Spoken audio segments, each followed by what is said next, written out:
Okay, chicos, you wanted some extra translation practice. That's what we're going to do. Right now, we are going to focus on this paper, sentences after numbers 1 to for the introductions. You don't really need to know how to put those in sentences on your own translations. So we're just not going to worry about those guys right now. All right, those are in context. You are not writing any translations like that. But you are writing translations that are questions. And many of you had some questions about these. So let's go ahead and do some of these. So the big thing when writing a question is remembering that the word do, if it's there in Spanish, if it's there in English, does not exist in Spanish. So instead of why do you study, we would say why study you. The verb's going to go in front of the subject. Do you want an A? Instead, you're going to say want, there's your verb, you, an A. And then everything else follows from there. So let's give it a shot. So upside down question mark, why, por, qué, accent mark over the E, study, estudias, you, tú, question mark. Instead of do you want, we just say want you.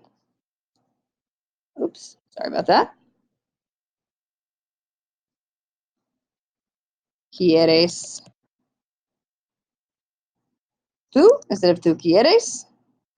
And then an A, una A. Okay, so letters are always feminine. Not that that's that big of a deal for us right now, but just so you are aware. All right.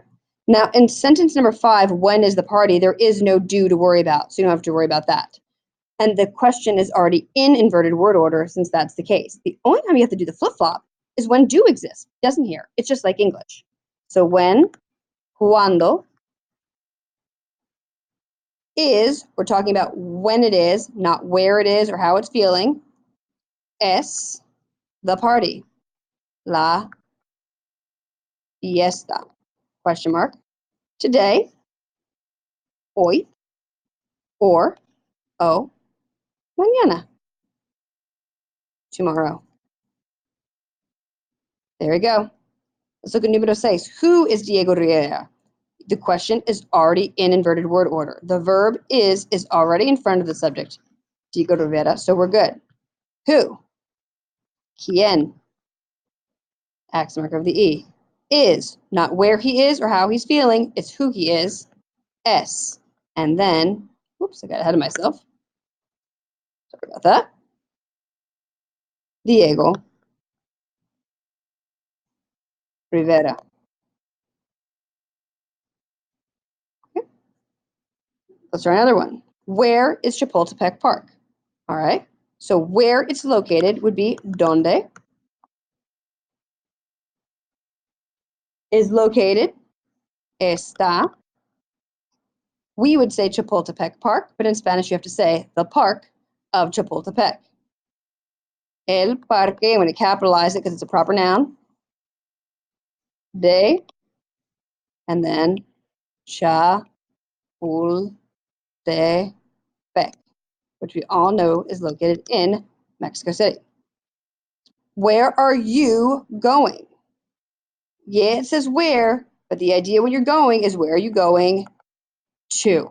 So because of that, we have to use a donde. Now, are going is our verb. It's kind of all here. Remember, that's all one word in Spanish, and that would be bus. So where are going, then your word for you, tú. ¿A dónde vas tú? So that's our questions. The big thing with those is if you do have that helper word do, like we had up here in number 4, all right, if you do have that, cross out the do and just put the verb in front of the subject. And that's all there is to it with the questions. Hope that helped. Talk to you soon.